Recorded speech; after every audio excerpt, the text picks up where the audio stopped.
감사하신 주님,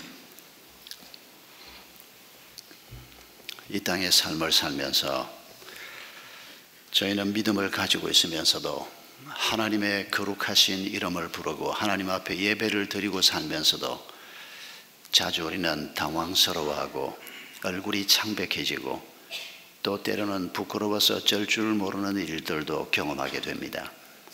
아버지 하나님,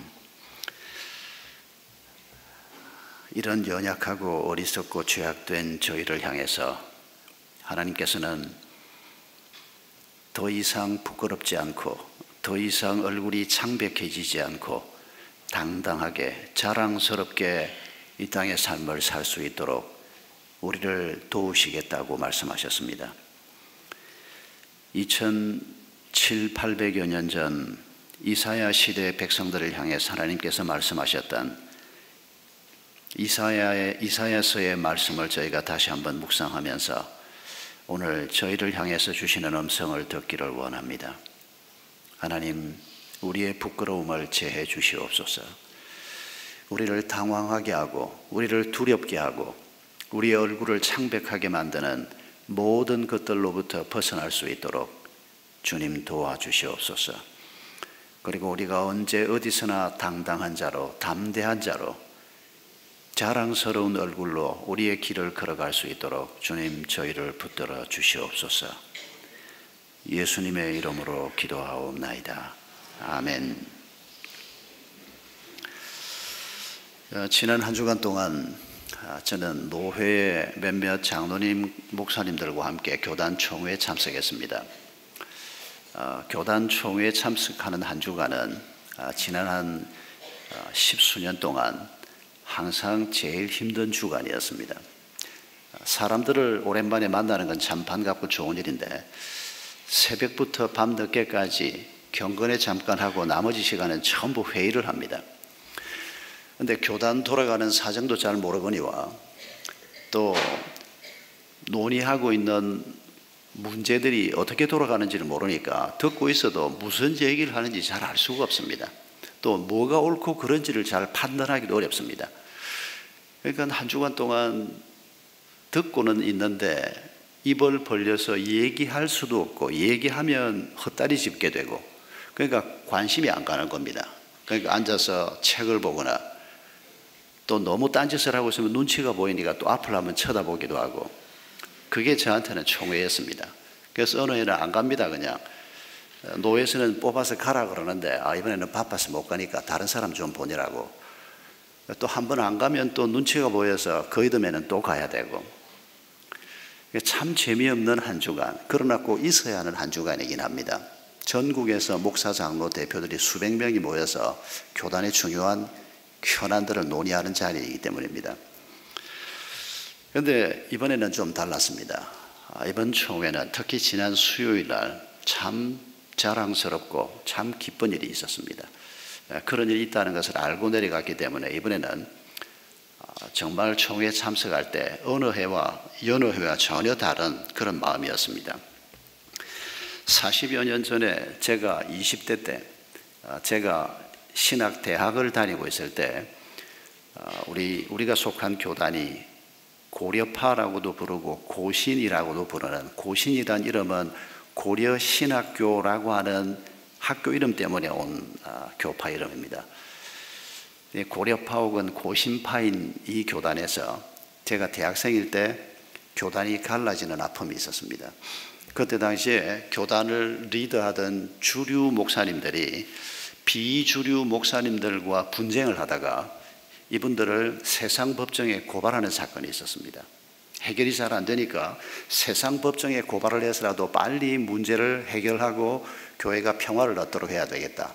그런 동기는 이해할 수 있는데 그런데 성경 말씀이 성도가 성도를 세상 법정에 고발하지 말라. 사도 바울이 고린도서에서 명확하게 얘기하고 있습니다. 교회 안에 그런 문제를 해결할 수 있는 지혜가 없어서 예수 믿는 사람들이 하나님 알지 못하는 세상 법정에 가서 문제를 해결하려고 하느냐. 복음 앞에 이건 옳지 못하다. 이런 가르침이 너무도 분명하게 있는데 교회 안에 분규가 일어났고 목사 장로들이 이 문제에 대해서 한 그룹이 다른 그룹을 고발하는 이런 사건이 생긴 겁니다. 이슈가 뭐냐 하고는 상관없이 여러분들이 고소하는 것은 옳지 못하다. 차라리 손해를 보는 한이 있더라도 성도가 성도를 고소하는 건 옳지 못하다. 이런 문제가 제가 대학생 때 교단 안에 큰 문제였습니다. 결국은 고소를 했고, 그리고 그것 때문에 상처를 받고 이 교단이 변질된 거 아니냐. 그래서 제가 아주 존경하는 선배 목사님들도 그 속에 있었습니다. 여러분들이 교단을 떠났습니다. 그리고 40년이 지난 겁니다. 늘 그분들이 다시 모 교회로 돌아오고 싶다, 돌아온다 이런 말이 늘 있었습니다. 그쪽 교단에서 목회자 수련회를 할 때 저도 강사로 가서 함께 참여하면서 우리가 다시 합해야 되지 않겠나 이런 얘기들도 자주 나누었습니다. 근데 안 됐습니다. 근데 지난 수요일 아침 11시에 천안 고려신학대학원 강당에서 그 전날 안성 사랑의 교회 수양관에서 총회로 모였던 그쪽은 공식 명칭이 고려파고 우리는 고신입니다. 참 이름도 원래 우리가 고려였습니다. 고려신학. 제가 졸업한 학교 이름이 고려신학대학원입니다. 대학도 고려신학대학을 제가 졸업했습니다. 그런데 어느샌가 고신파가 됐는데 이 나가신 분들은 옛날에 그 순수성을 잃지 않겠다고 해서 고신이란 이름, 고신에서 버린 이름, 고려를 우리가 쓰겠다. 그리고 그 이름을 가지고 나간 겁니다. 근데 아무튼 그분들이 40년이 지나고 200여 교회가 모 교회인 고신교단으로 들어오기로 결정을 하고 그분들이 지난 수요일 아침 11시에 이 앞자리를 총회 석상에서 비워놓았습니다. 그리고 그분들이 입장을 하고 전부 일어서서 박수를 하고, 그리고 기독교 언론들이 기사를 쓴 걸 보니까 그동안 참 부끄러운 교회 역사 속에서 참 아름다운 일이 벌어졌다, 이런 기사들을 써놓은 걸 제가 확인을 했습니다. 지금 현재 우리 한국의 개신교회 교파 수가 300개가 넘습니다. 장로교가 제일 문제입니다. 장로교 교파가 제일 많이 나누어져 있습니다. 하나가 돼야 된다라는 얘기는 그동안 오랫동안 있어 왔습니다. 그런데 참 하나가 되기가 어렵습니다. 목사 장로들이 문제야. 여러분 이렇게 쉽게 생각하지 말고, 여러분도 부부가 하나 되기가 얼마나 어렵습니까? 이게 인간의 죄악성 때문입니다. 여러분 우리가 목장에서 매주 만나는 목장 식구들인데도 마음을 합해서 하나가 되는 게 쉽지 않은 거 우리가 경험하지 않습니까? 이게 교파가 되고 그룹이 커지면 여러 가지 요인들이 결합되면서 더 어려워집니다. 가장 큰 이슈는 뭔가 하니까 왜 잘 하나님이 하나 되기를 원하는데도 연합이 잘 안 되고 통합이 잘 안 되는가? 통합을 대하는 태도 때문입니다. 우리가 통합하면 이게 우리한테 무슨 이익이 있냐? 이런 방식으로 접근하기 때문입니다. 이런 방식으로 접근하는 모든 통합이 그동안에 제대로 되지 않았습니다. 이건 여러분 단순히 교단 통합의 문제만이 아니고 그리스도인들이 가지고 있는 기본 태도의 문제입니다. 어떤 이슈를 우리가 바라볼 때 이게 나한테 무슨 이익이 되냐? 이왕이면 우리한테 이익이 돼야죠. 예수 믿는다고 맨날 손해만 보고 살 수는 없지 않습니까? 그러나 손해를 보는 한이 있더라도 우리가 이루어내야 될 더 중요한 가치가 있다는 겁니다. 하나님께서 원하시는 일이면 내가 손해를 좀 보는 한이 있더라도 그 일은 이루어져야 한다. 그게 그리스도인입니다.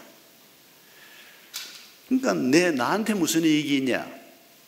나한테 이익이 없으면 그게 아무리 좋은 일이라도, 심지어 하나님이 기뻐하는 일이라고 해도 난 관심 없어. 그 사람은 그리스도인 아닙니다. 그리스도인이라고 절대 말할 수가 없습니다. 교단 통합을 보는 관점도 이런 관점에서 보니까 도무지 이루어지지가 않는 겁니다. 근데 이번에는 양쪽 리더들이 정말 다른 거 생각하지 말자. 하나님이 기뻐하시는 일만 생각하고 뭘 어떻게 해달라 이런 것들은 우리가 좀 마음에서 내려놓자. 그러면서 이 논의가 아름답게 이런 결론을 가져온 겁니다. 한국교회는 130년 짧은 역사를 가지고 있지만은 우리 한국 사회에 대해서 비그리스도인들이 아직도 80%나 되는 우리 대한민국이라는 우리의 조국에 대해서 우리는 빚이 굉장히 많은 집단입니다. 공헌도 많이 했습니다. 그러나 최근에 와서 교회가 그리스도인들이 비그리스도인들이 볼 때 부끄러운 일을 참 많이 행했습니다. 그건 내가 한 게 아니고, 아닙니다. 당신과 제가 함께 행한 일입니다. 예수 믿는 어떤 사람이 행한 일은 그건 그 사람이 행한 거 아니냐, 그렇게 말하는 것은 옳지 못합니다. 비그리스도인 입장에서 볼 때 예수 믿는 사람이 거짓말하고 사기치고 엉뚱한 짓 하면 그 사람만 보는 게 아니고 그 사람이 가지고 있는 예수 이름을 보고 그 사람이 가지고 있는 그리스도인이라고 하는 신분을 함께 보기 때문입니다. 어디 가서 이제는 우리가 나 예수 믿는 사람이요 라고 말하기가 참 부끄러운 때에 우리가 살고 있습니다. 전에는 그렇지 않았습니다. 제가 어릴 때만 해도 우리 조그마한 시골 마을에서 저 사람 저 교회 집사야 그렇게 말하면 예수 안 믿는 대부분의 사람들, 90% 이상이 예수 안 믿었습니다. 우리 마을에 90%가 뭡니까? 95%는 안 믿었습니다. 그런데도 예수 안 믿는 우리 아버지가 그렇게 말하면 그 말은 항상 저 사람 믿을 만한 사람이야, 저 사람 정직한 사람이야, 그게 예수 믿는 자에 대한 이름이었습니다. 그런데 지금은 그렇지 않습니다. 우리의 얼굴이 부끄러워지고 또 우리가 개인적으로도 분명히 내가 하나님을 예배하고 예수를 믿는 사람인데도 어떤 상황에서 두려움이 떠나지 않고 얼굴이 창백해지고 어쩔 줄을 몰라 하는 이런 모습을 우리가 감출 수가 없습니다. 그러나 하나님께서 우리에게 말씀하셨습니다. 우리가 그렇게 부끄러워하고 창백한 얼굴을 가지고 살도록 하지 않고 그 부끄러움을 멈추게 하겠다. 이사야 29장 22절에서 말씀하셨습니다. 이제 너희가 더 이상 부끄러워하지 않고 이제 너희가 더 이상 창백한 얼굴을 가지지 않고 살도록 하겠다. 당당하게 담대하게 자랑스러운 얼굴을 가지고 살도록 하겠다. 그렇게 지금 약속하셨습니다. 여러분, 그동안 우리가 이사야서를 지난 몇 주간 동안 읽으면서 지금 이사야 29장에서 이스라엘 백성들이 어느 위치에 와 있는지를 우리가 알고 있습니다. 하나님에 대한 불순종 때문에 북왕국 이스라엘이 망하고 남왕국 유다만 남아있다가 그마저도 멸망하는 이런 상황입니다. 아니, 하나님께서 부끄러워하지 않겠다라고 말씀하셨으면, 창백한 얼굴로 살도록 하지 않겠다고 말씀하셨으면 나라를 남겨놓았어야 될 거 아니냐, 그런 반론도 있을 수가 있습니다. 그러나 하나님께서는 정부가 유지가 되고 정권이 유지가 되고 국가라고 하는 체제가 유지되면서 그 속에서 우리가 신앙생활하는 것을 원하십니다마는, 그러나 때로는 나라가 무너지는 한이 있더라도, 사업이 무너지는 한이 있더라도 하나님께서 우리에게 주시고자 하는 그 귀한 것을 우리가 얻을 수 있다면, 여러분, 하나님은 나라도 흔드시는 분인 것을 잊지 말아야 합니다.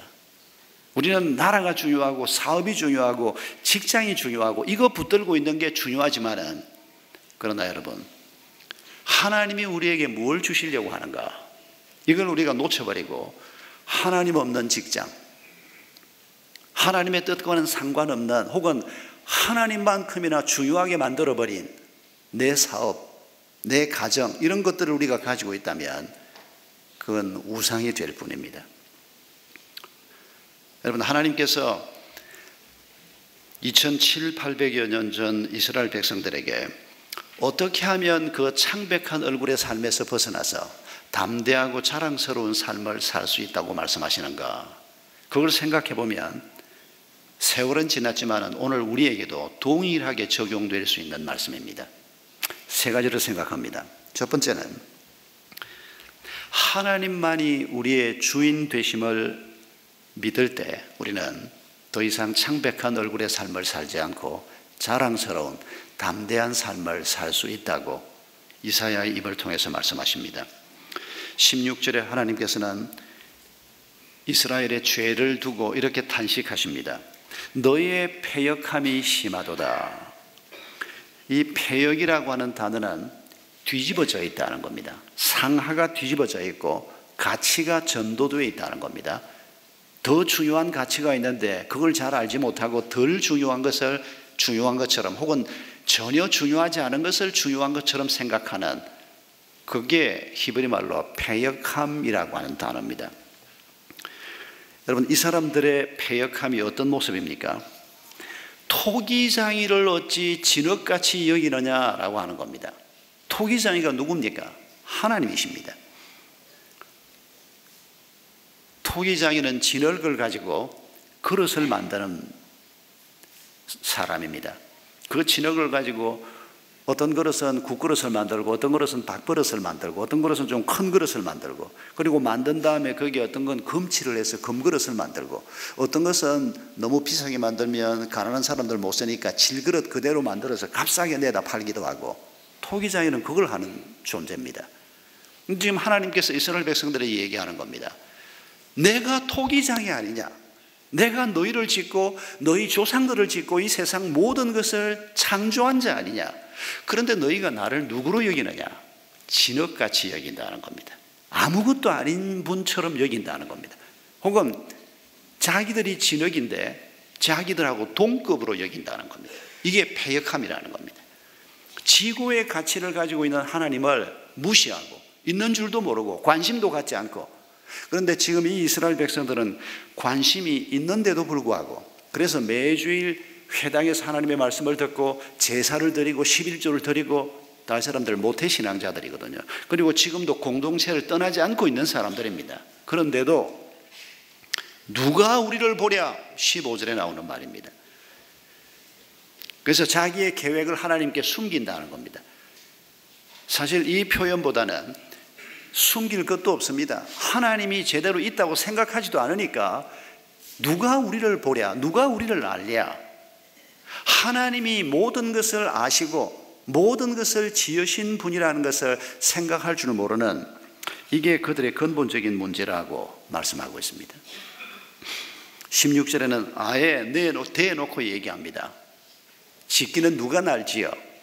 하나님이 나를 짓지 않았다는 겁니다. 여러분, 오늘 우리 자신의 마음을 잘 들여다보셔야 합니다. 날마다 들여다보셔야 합니다. 내게 하나님이 어떤 분으로 지금 존재하고 계시는가? 여러분, 우리의 태도를 잘 살펴봐야 합니다. 우리가 하나님께 던지는 질문들을 잘 점검해 보아야 합니다. 시리아에서 내전이 일어나서 조그마한 꼬마가, 2살짜리 꼬마가 터키 해변에서 죽는데 하나님은 뭘 하고 있는 거야? 하나님을 진흙으로 여기는 겁니까? 당신하고 동급으로 여기는 겁니까? 여러분, 처음 예수 믿는 사람이 그런 얘기할 때는 이렇게 말하면 안 됩니다. 처음 예수 믿는 사람이 하나님은 뭘 하고 저렇게 많은 사람이 고통을 받는데 뭐 이렇게 얘기를 하면 잘 따둑거려야 합니다. 그런 사람을 대놓고 하나님은 토기장이고 너는 진흙인데 어디다 대놓고 감히 까부냐? 이러면 안 됩니다. 오늘 여기 계신 분들은 뭐 혹 VIP도 계시고 아직 믿음을 이제 조금 갖기 시작한 분도 있지만은, 그러나 우리가 다 하나님의 백성임을 전제하고 이스라엘 백성들에게 주신 말씀을 그대로 한번 적용해 보는 겁니다. 하나님은 토기장입니다. 그런데 우리가 그 하나님을 쉽게 내 앞에 갖다 놓고 친밀함 때문에 하나님을 가까이 느끼는 것은 문제가 없습니다. 그러나 존귀하신 그분을, 토기장이신 그분을 진흙처럼 여기면서 함부로 대하고 총명이 어디 있느냐? 여러분, 이스라엘 백성들이 하나님을 향해서 했던 말입니다. 하나님이 왜 일을 이따위로 하냐? 그 말이 바로 이스라엘 백성들이 2700년 전에 했던 말 그대로 아닙니까? 하나님의 총명이 어디 있느냐? 여러분, 이건 교만한 말입니다. 하나님의 토기장이 되심, 하나님만이 우리의 주인 되심을 우리가 인정하지 못하고 받아들이지 못하면 우리의 삶은 흔들릴 수밖에 없습니다. 창백할 수밖에 없습니다. 당황할 수밖에 없습니다. 그러나 우리가 그분을 진정으로 내 삶의 유일한 주인으로, 이 세상을 다스리는 유일한 분으로 우리가 마음속에 모시고 그분과 점점 더 친밀해져 가면 친밀해져 갈수록 우리의 삶은 당당하게 될 것이고 우리의 삶은 자랑스럽게 될 것입니다. 오늘 본문에서 하나님이 어떤 분인지를 이렇게 잘 모르니까 하나님의 백성이라고 하는 이스라엘이 예배가 어떻게 타락되고 있는가 하는 것을 지적하고 있습니다. 29장 1절 2절을 보면 슬프다 아리엘이여 아리엘이여 라고 시작되는 귀절이 있습니다. 아리엘은 이스라엘 백성들이 성전 마당에 들어가면 제물을 갖다 올려놓는 제단입니다. 그게 바로 아리엘입니다. 이스라엘 백성들이 잘 알고 있는, 성전에 들어가면 마당에 있는 눈에 딱 띄는, 누구라도 그 제단 앞에 서보았던, 내 죄를 대신해서 죽을 제물을 그 위에 올려놓고 내 손으로 제물을 죽여본 경험이 있는 그 단이 바로 아리엘입니다. 성전을 표현하는 단어입니다. 아리엘이여 아리엘이여. 왜 하나님이 슬퍼하십니까? 다윗이 진친 성읍이여. 예루살렘을 두고 하는 말입니다. 절기가 돌아오려니와 내가 아리엘을 괴롭게 하리니 그가 슬퍼하고 애곡하며 내게 아리엘과 같이 되리라. 하나님께서 그 영광스러운 제단, 우리의 죄를 사하고 하나님과 우리가 소통되게 만들고 이 시온산은 우리가 하나님의 거룩한 이름을 부를 수 있도록 만드는 그 복된 자리이지만은 그 아리엘을 슬퍼하고 애곡하고 있다는 것입니다. 왜 이러십니까?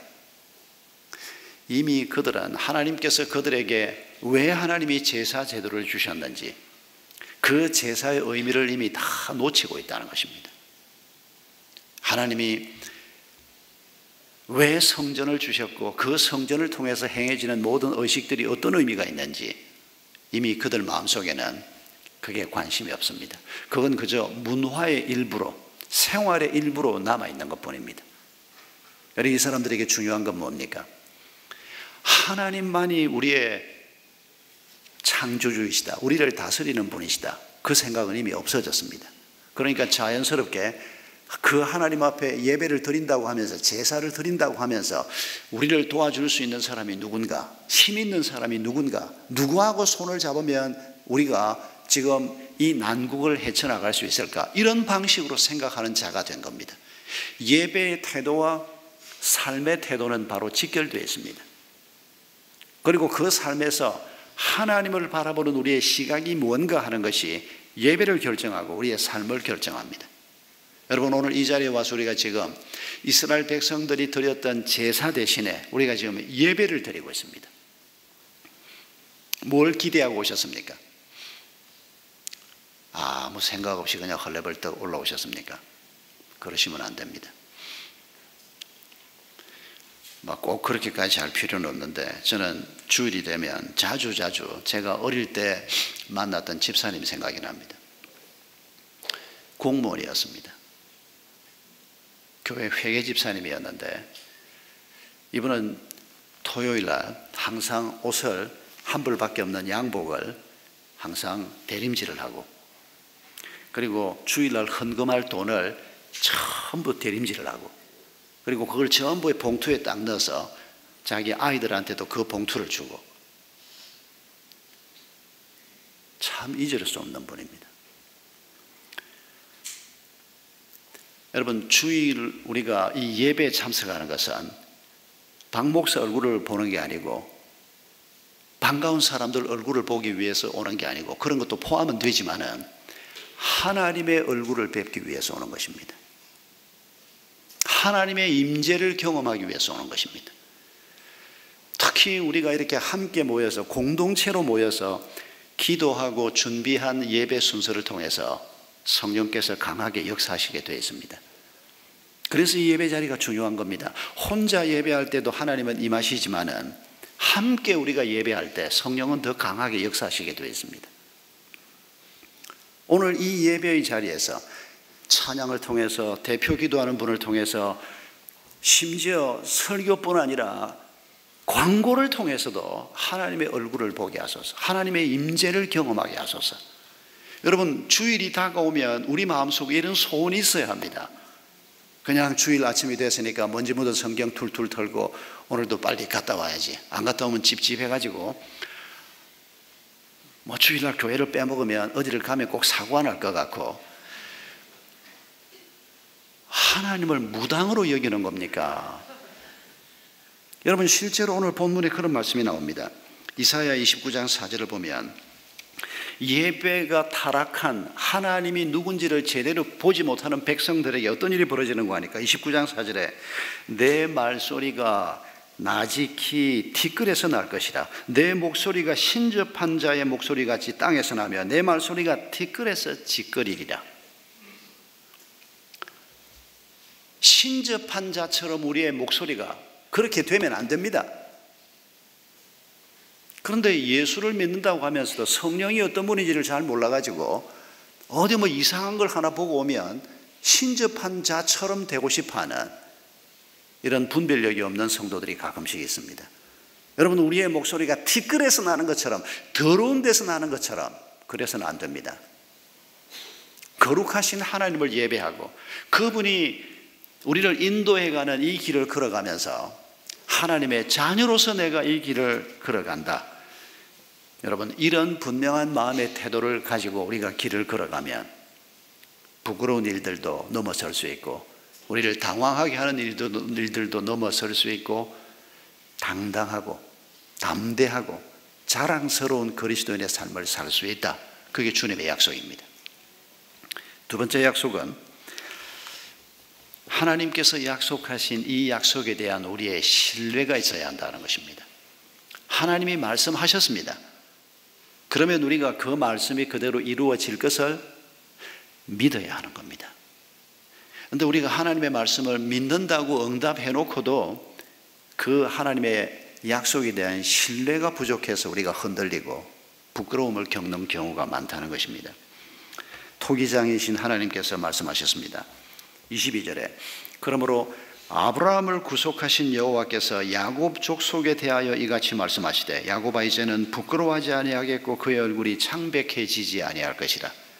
아브라함까지 덜먹이면서, 아브라함이 언제적 분입니까? 이사야 시대로부터 1200-300년 전 분입니다. 까마득한 조상 할아버지를 덜먹이면서 내가 아브라함이 창백한 얼굴로 인생을 살게 하지 않고, 아브라함이 실수를 얼마나 많이 했습니까? 그런데도 그 아브라함이 담대하게 그의 길을 걸어가게 했던 그 여호와가 나 아니냐, 그를 구속했던 것처럼 너희들 또한 같은 길을 가게 하겠다, 이런 말씀을 하고 계시는 것입니다. 여러분, 30장 13절에서는 무너지려고 트진 담 얘기를 하고 있습니다. 그 당시 이스라엘 백성들의 이 주거 형태에서 집집마다 흙벽돌을 가지고 담을 쌓지 않습니까? 그런데 요즘 콘크리트 건물이 아니고 흙벽돌을 가지고 담을 쌓으니까 그렇게 견고하지 못합니다. 이게 쉽게 허물어지기도 합니다. 그래서 자주 보는 광경이 뭔고 하니까 어떤 집에 담을 쌓아 놓았는데 이게 어떻게 된 셈인지 처음에 쌓을 때 잘 못 쌓아서 그런지 아니면 누가 툭 쳐서 그런지 담이 삐딱하게 되어 있는 겁니다. 터지려고 위태위태한 담들이 동네마다 가면 있단 말입니다. 사람들이 압니다. 아이고 저거 조금 있으면 무너지겠다. 그런데 지금은 버티고 있으니까 조금 있다가 무너지면 다시 쌓지, 그러고 사는 겁니다. 그냥 그러다가 어느 날 보면 무너지고 없는 겁니다. 지금 이사야가 그 장면을 떠올리게 하면서 이 죄악이 너희에게 마치 무너지려고 터진 담이 불쑥 나와 순식간에 무너짐 같게 되리니. 여러분, 우리가 시원찮지만은 우리도 그래도 보는 눈이 좀 있지 않습니까? 아유, 저 양반이 믿는다고 하는데 보면 뭐 욕심을 버리지 못하고 자기 생각을 버리지 못하고 그렇게 사는 걸 보면 아유, 저게 무너진 담처럼 저렇게 살면 결국 쓰러지게 되는데, 저렇게 살면 무너지게 되는데 보이지 않습니까? 말은 함부로 하시면 안 됩니다. 그런 게 보일 때 내가 사랑하니까 하는 말인데 그러면서 함부로 덤벼들면 큰일 납니다. 기도하시면 됩니다. 그냥 가르치려고 하지 말고, 가르치는 건 하나님이 하시는 겁니다. 우리는 그분들을 섬겨주고 사랑해주고 격려해주고, 정말 내가 저 사람한테 이 말을 꼭 해줘야 되겠다라고 하는 건 정말 하나님께서 강권하실 때까지 기다리는 게 좋습니다. 여러분, 우리가 하나님을 신뢰하지 못하고 살면, 믿음을 가지고 있는데도 그 하나님에 대한 신뢰가 부족하면 마치 곧 무너지려고 터진 담같이 삐딱하게 서 있다가 어느 날 보면 무너지고 마는 이런 담이 된다는 것입니다. 여러분, 우리 자신을 잘 점검해 보십시오. 근데 문제는 우리가 점검을 잘 안 한다는 게 문제입니다. 바빠가지고 그냥 정신없이 그냥 아침부터 저녁까지, 이게 문제입니다. 벌써 점검할 시간도 잘 없다. 기도나 묵상하는 시간조차 내기가 어렵다. 길게 복잡하게 생각할 것 없습니다. 당신은 무너지려고 터진 담입니다. 분주하면, 그래서 도무지 자기 자신을 한번 점검해 볼 여유도 없이 지금 살고 있으면, 오늘 겨우 주일날 시간 내서 나와 앉아 있는데 또 마시고 나면 또 탁탁 나가서 뭘 해야 되고, 당신은 이미 무너지려고 터진 담입니다. 그렇게 살면 안 된다는 겁니다. 발걸음을 멈추고 아침에 저녁에 시간을, 가족들이 함께 시간을 멈추고 자기 자신을 살펴보면서 어디가 터진 담인가, 어디가 지금 불룩 튀어나와 있는가, 그걸 점검하면서 날마다 성령님의 도움을 구하면서 길을 걸어가는 이런 자세를 하나님께서 요구하고 있는 것입니다. 전투기 조종사들 얘기를 하나 들려드리고 싶습니다. 미 공군에서 1년에 꼭 한두 차례 나는 사고인데, 그게 뭔고 하니까 조종사들이 전투 비행 연습을 하다가 자기는 지금 창공을 향해서 비행기 기술을 지금 창공을 향해서 돌리고 간다고 생각하는데, 사실은 이게 반대 방향인 경우가 있다는 겁니다. 그러면 전 속력으로 가는데 한 대 500억, 800억 하는 그 엄청난 비싼 비행기를 몰고, 비행기보다 더 비싼 게 조종사입니다. 그 조종사 한 사람 키우는데 어마어마한 돈이 드는데, 미 공군에서 꼭 1년에 한두 차례 이 사고가 난다는 겁니다. 그대로 땅으로 갖다 박는 겁니다. 이게 버티고 현상이라는 겁니다. 그러니까 조종사들이 비행기를 몰고 뭐 좌로 우로 위로 아래로 막 빠른 속력으로 이렇게 연습을 하면 몸에 엄청난 하중이 오지 않습니까? 그러면서 착시 현상이 생긴다는 겁니다. 그래서 조종사들한테 항상 교관들이 하는 얘기가, 네 감각을 믿지 말고 계기판을 믿어라. 계기판이 위다 아래다 이걸 늘 가르치거든요. 그런데 문제는 뭔가 하니까, 조종사들이 자기 감각을 가지고 분명히 이쪽이 위인데 계기판을 보니까 여기가 위라고 나오면, 그 순간에 계기판을 믿지 않고 자기 감각을 믿고 가다가 죽는다는 겁니다. 비행기까지, 본인까지 다 죽는. 여러분, 하나님만이 우리의 정확한 계기판이십니다.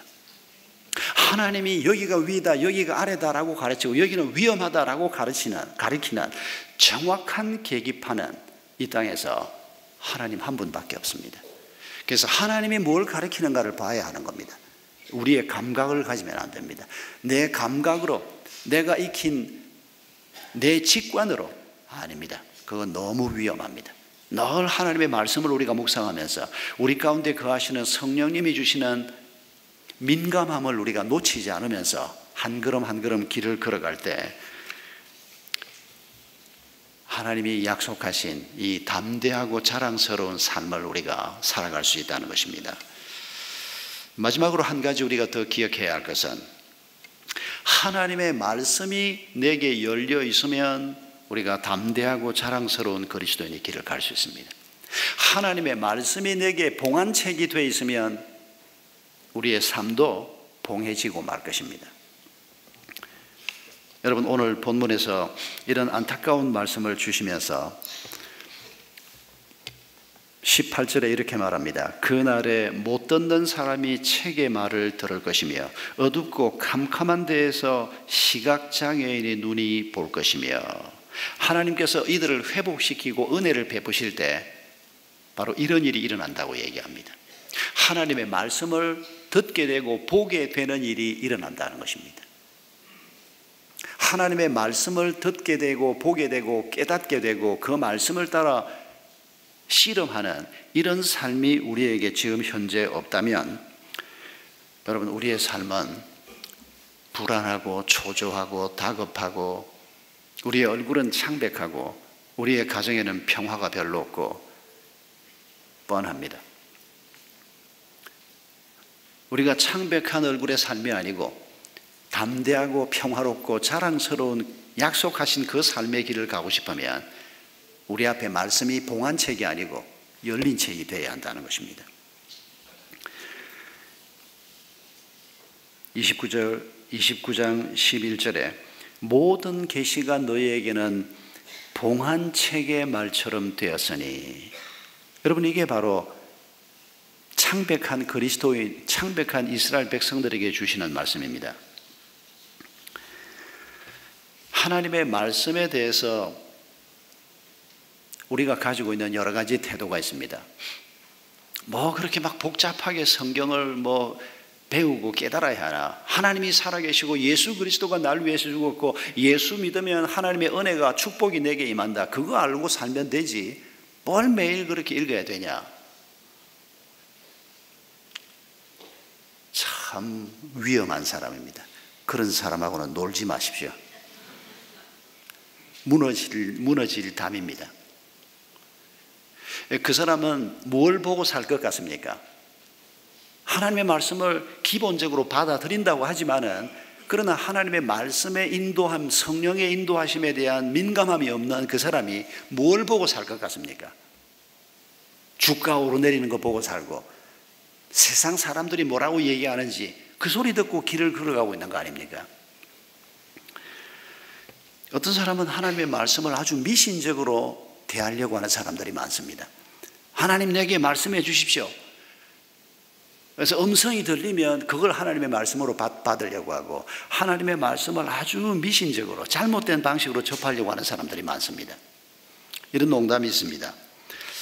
어떤 사람이 자기가 지금 생각하고 있는 일에 대해서 하나님의 뜻을 좀 구하고 싶은데, 이걸 해야 되나 말아야 되나, 믿음이 없으면 그냥 갈 건데 믿음이 조금 있어가지고 이거 어떻게 하나님께서 내게 말씀하시는 것을 알 수가 있을까? 거기까지는 괜찮습니다. 그러면 조금씩 답을 발견하는 법을 배워야 하는데, 이 사람이 앉아서 무슨 짓을 하는 거 하니까, 하나님 내게 말씀해 주십시오. 지금 내가 하고 있는 이 일에 대해서 하나님이 주신 음성을 듣기를 원합니다. 그리고 성경을 탁 펴서 탁 짚었습니다.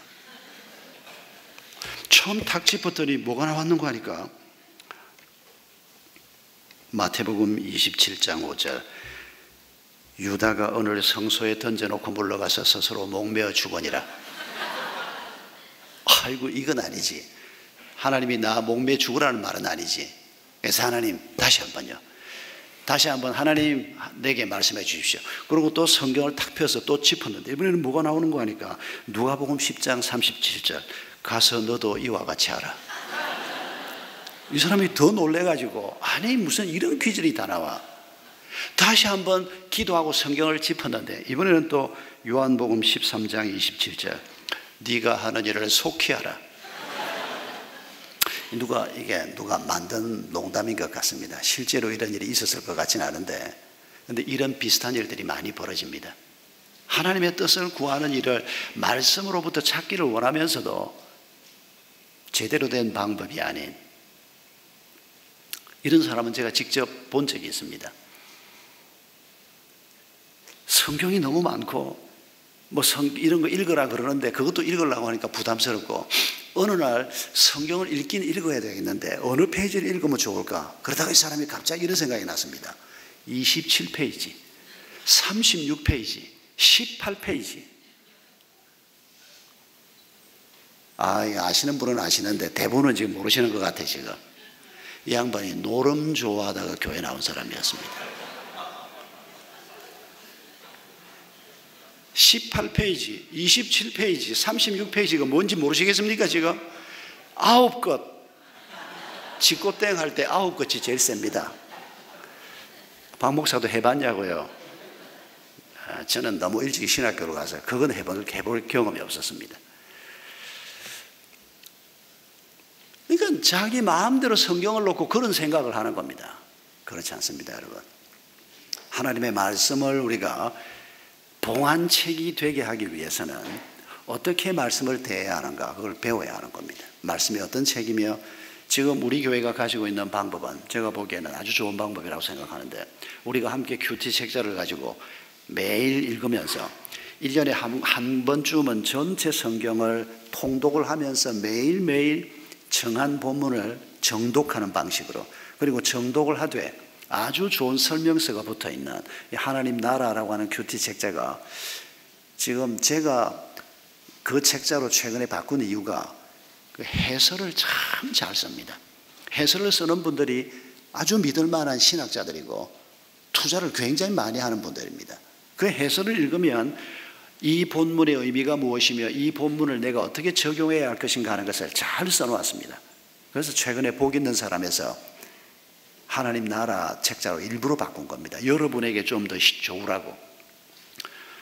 여러분, 이 본문을 우리가 읽으면서, 그리고 우리 가운데 거하시는 성령님께서 바로 그분이 성경의 저자입니다. 그분이 우리에게 우리의 생각을 지키시고 우리의 사고방식을 지키시고 그리고 우리에게 주실 말씀을 깨닫게 하시고 그걸 우리가 목장에서 다시 확인하고 나누고 또 교회 공동체 전체가 지금 우리 하나님 나라 본문을 가지고 계속 지금 설교 말씀을 나누고 있지 않습니까? 이 방식이 저는 그동안에 한 30수년 목회를 하면서 성도들과 말씀을 나누는 가장 좋은 방식이라고 생각해서 지금 한 7, 8년째 이런 방식으로 하고 있는데, 아직도 큐티를 하지 않고 계신 분들은 하나님 나라 책자를 가지고 매일매일 같이 이 본문을 따라 나가 보십시다. 그리고 목장에서도 함께 나누고 또 주일날 와서 함께 나누고, 그래서 성령님께서 우리에게 말씀하시고자 하는 것이 가로막히는 게 아니고 내 앞에 이 성경 말씀이 열린 책이 되고 말씀에서 내가 하나님의 음성을 듣게 되고, 여러분 이럴 때 우리가 얼마나 담대하게 이 땅의 길을 걸어갈 수가 있겠습니까? 사람의 말을 듣고 가는 것이 아니고 하나님께서 내게 이 말씀을 주셨다. 여러분 이게 참 중요한 우리의 확신이라고 생각합니다. 자료를 뒤지다가 이런 글을 읽었습니다. 1994년은 우리 한국인들에게 참 충격적인 해였습니다. 그 해 지존파가 체포가 됐습니다. 9월 달에 체포가 됐습니다. 지금도 기억이 납니다. 6명의 전부 20대들이었습니다. 20살, 제일 나이 어린 사람이 20살이었고 6명이 체포가 됐는데 5명을 죽였습니다. 압구정동 현대아파트에 현대백화점에 VIP 고객 명단을 갖다 놓고 살인부를 만들었다고 했습니다. 그리고 한 사람이 10억을 모을 때까지, 그러니까 사람을 죽이면서 돈도 갈취를 했던 겁니다. 그러면서 살인 행각을 벌이면서 사람을 암매장하기도 하고 불태워 죽이기도 하고 심지어 인육을 먹기도 하고, 94년도에 우리가 받은 충격이 어마어마했습니다. 어떻게 우리 사회에 이런 끔찍한 일이 벌어지는가 하는 충격 때문에. 오늘 그 얘기를 하려고 하는 게 아니고, 그때 6명의 청년 중에서 제일 어린 강문섭이라고 하는 아이가 있었습니다. 다 전과 2범, 전과 5범 이랬는데 이 강문섭이라는 아이만 전과가 없었습니다. 그런데 얘가 거기에 끼어드는 겁니다. 다 연유가 있습니다만은. 그런데 이 아이가 95년 11월 2일 날 사형을 받았는데 다 6명이 다 사형 집행을 받았습니다. 그런데 사형 집행되기 며칠 전에 자기에게 성경을 가르쳐 주던 김 목사라는 분한테 보따리를 하나 주었습니다. 그 보따리 속에 뭐가 들어있는 거 하니까 자기가 짧은 시간이었지만 감옥에서 읽던 성경이 들어있었습니다. 그리고 자기가 가지고 있는 돈 72만 원이 있었습니다. 돈을 꽤 많이 가지고 있었습니다. 그리고 그 성경은 자기 친형에게 꼭 전해달라고. 내가 이 성경을 만나지 못했으면 내가 뭘 잘못했는지, 내가 아무것도 모르고 죽을 뻔했다고. 그런데 성경을 읽으면서 뭘 잘못했는지, 어떻게 살았어야 했는지 그걸 발견을 했는데 내게 이제 기회가 없다고. 꼭 내 형님한테 이 성경을 전해달라고. 그리고 72만 원을 나 같은 사람 생기지 않도록 조금이라도 써달라고. 그래서 이 김 목사가 그 성경을 강문섭의 형한테 전하고 남은 돈을 가지고 성경을 사서 감옥에 있는 사람들에게 나누어 주는 일을 시작을 했는데, 최근까지도 그 김 목사라는 분이 이 안에 있는 분들에게 성경 나누어 주는 일을 계속하고 있다는 소식을 들었습니다. 저희들은 성경을 직접 나누어 주지는 않고 설교를 바깥에서 여러분이 보는 이 매주 요약해서 만드는 걸 지금 전국 교도소에 보내고 있습니다. 굉장한 반응이 있습니다. 많은 사람들이 이 설교문을 읽으면서 신앙생활을 하고 있고 그걸 또 다른 사람에게 주어서 읽히고, 이게 전국 교도소에 굉장히 많이 나갑니다. 편지도 많이 옵니다.